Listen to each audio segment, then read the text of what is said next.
Here is the sink. We are starting to the right of the sink. You're always working up, down, from the highest point down, from the furthest point towards you. I am going to use my all-purpose cleaner, and I am spraying my rag.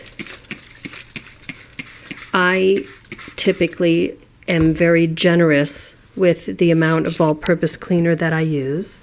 Since we're starting to the right of the sink, I am going to start by wiping the cabinet fronts. I'm going to get all the edges and the details, the handle, the inside lip. That's one cabinet. If you need to step on a stool, please do. My rag is pretty moist. I am going to continue to get switch plate covers because this is the furthest spot away, and that happens at times. I'm going to get the backsplash. In this kitchen, we only have a few tiles. If you had the whole back wall with tiles, then you would wipe that as well.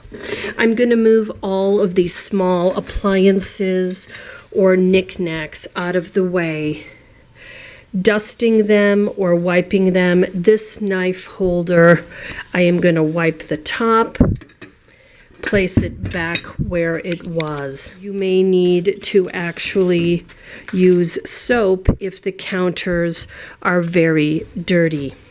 So moving to the right, here is a toaster oven. I am going to start with the cabinet above. Go ahead and wipe the cabinet, wipe the hardware, getting inside that lip. Now, there are times when you will need the degreaser or the bathroom cleaner on the cabinets as well. If it's a very greasy area, fingerprints, you may want to use the bathroom cleaner, use it sparingly. So then I'm working my way down. I'm wiping the top of the toaster oven, the sides. One thing I would like you to do with these kind of ovens is there is a tray inside that typically has tin foil. When there is tin foil, I would like for you to take out the tray and change the tin foil. You will wipe it of all crumbs with your rag. Then you will place the tin foil on the tray, as I am doing here, and you will place it back in the toaster. The only thing you will clean on the inside is the inside of the door. You will wipe the handle. I would like for you to get the outside as well, and then you are moving on. Here we are getting around the toaster oven. You will want to get behind it as well, moving all the little knickknacks and items out of the way. You do not have to take them off the counter. I advise you to move them to the right, wipe a spot, and put them back. You would get the backsplash as well. I like to just drop the crumbs on the floor. The floor is the last thing that we clean. I will wipe the bottom of bottles. We'll get all the cabinets, the top of the microwave. I'm going to go into the microwave, take the plate out, clean it in the sink, wipe the inside of the microwave. This microwave does not look too dirty, so I'm just going to use a rag and all-purpose cleaner. And I'm going to make sure that I get all of the crumbs. After I wash the plate, I'm going to put it back.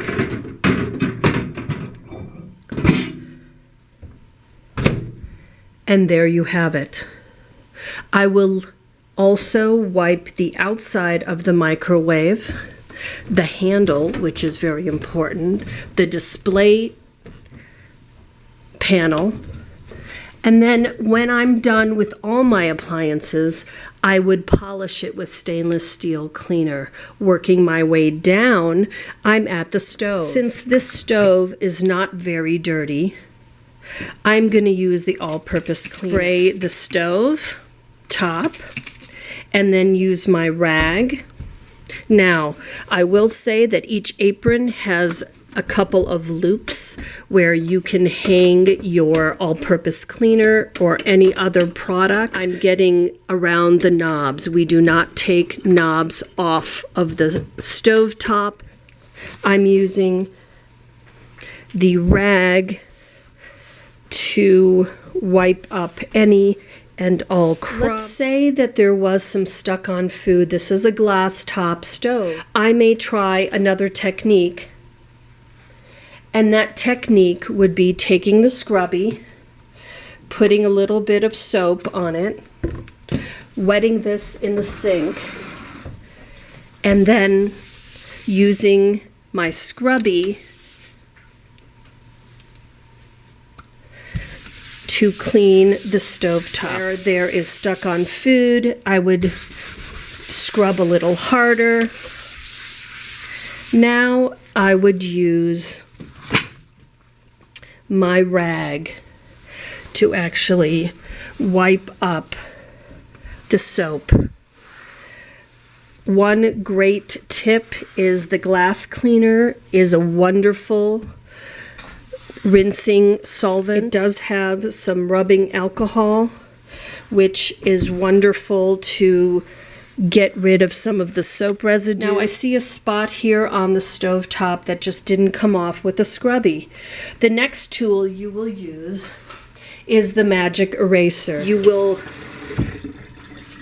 dampen it, you will wring it out, and you will use it on specific spots. There, my stovetop is perfect.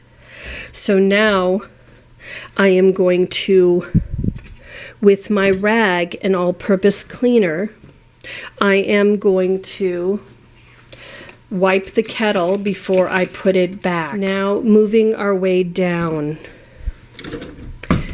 you will open the oven and wipe the inside lip of the oven as well as the handle with your all-purpose cleaner. You will wipe the front of your oven as well, and since this one is partially stainless steel, after I am through with the kitchen and I am ready to use the stainless steel oil, I will oil and buff the oven front. I also open the broiler drawer and I get this edge as well as the front of the broiler drawer. And then I'm moving to the right. I am going to get the cabinets above this little counter. I'm going to get the handles and the inside lip. Again, I am going to move the appliances forward and get all the way behind them. I'm going to get the backsplash. I am going to put the items back. We do not throw out coffee that's in a coffee maker, but I do want you to clean the top and the sides of any appliance that you see on the counter. You're going to get around the appliance as well. Come down to the bottom cabinet, working my way to the next section, which is the refrigerator. When there's access to the top of the refrigerator, I do want you to clean the top of the refrigerator. The handles are very important, as well as the front. The stainless steel refrigerator, I'm going to wipe down with all-purpose cleaner. I'm going to open it and clean this top lip, get the bottom handle, the sides, and the front. Moving to the right, to this countertop that seems like it needs a little bit more than just a rag. I am going to continue this part of the counter with my soap and scrubby method, moving things out of your way as much as possible.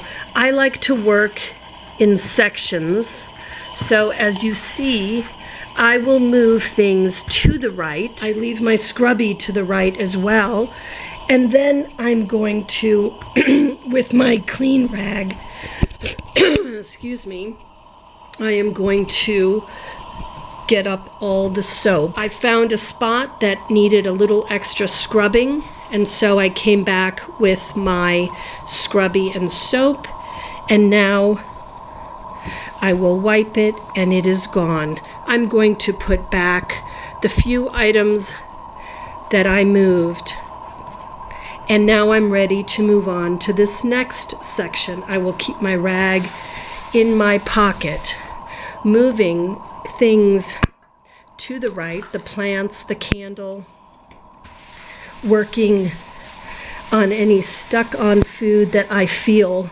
underneath my scrubby. I will say that your hand is a very good checking tool. Wiping the counter with my clean rag, making sure you get the edge. If you need to use something to rinse the soap, I suggest you use the glass cleaner that has some rubbing alcohol. I'm going to put the plants back where they were. I want the client to visually see that you have been here. I am placing things a little bit more organized or a little different than they were when we arrived, because I want the client to see that we took the time to get underneath her items, whether it's in the kitchen, bathroom, bedroom, living room, dining room, or office. So here I feel some stuck-on food, and I'm going to take out my scraper. I am going to use my scraper to scrape some of this stuck-on food, put it back in my pocket, and now I'm ready to wipe the soap off. This is a clean counter. If I have any doubts, I will use my hand and I will just feel the counter to make sure I've gotten all the sticky stuff off. So moving to the right, I'm going to come to this area. It's very close to the sink. I am going to make sure that I have my rag and my all-purpose cleaner, and this little ledge here is part of the kitchen. We are going to clean the counter as well as the backsplash.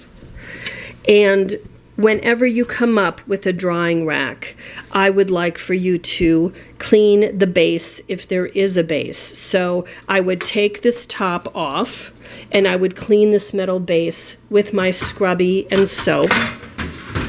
I would move these items behind that as well. Once I'm done with the drying rack, I'm going to place it back where it was. I am going to put these items very carefully back behind the drying rack, and now I'm ready to work on my sink. So I have worked all the way from the right of the sink, as you can see, and now I am back at the sink. I would like for you to always finish by cleaning the sink. Do not leave it for later. Do not wait. Here in this kitchen, they have a drain cover, and you will clean this as well. But starting here, I will need my scrubby for sure, and I will use it. I advise you not to take any of these cute little caddies off the sink if a client has them attached to the sink. Just work around it. Now, as you see, I also want you to get around the drain, inside the drain, very well with your scrubby and your soap. Okay? I am going to clean the little drain cover as well with my soap and my scrubby. And then it's time to rinse that. Now, you will want to get the top edge of the sink with your scrubby and soap. You will want to get behind the faucet. And this is where your toothbrush can come in handy, because there are homes that have a lot of buildup by the faucet, and you will need your toothbrush to get around some of the edges. Do not hesitate to take that out. Make sure you're getting around it, getting the sprayer, around any other item that they may have. There are times where the disposal is dirty as well. These rubber pieces, you can just go ahead and use your scrubby, and now I am ready to rinse. I am going to rinse the sink itself with the sprayer. That's just very easy. And next I will take a rag and I will wipe all the other parts with my rag, because I don't want to get a lot of water around the sink, the faucets, etc. Keep some rags handy. Get the backsplash.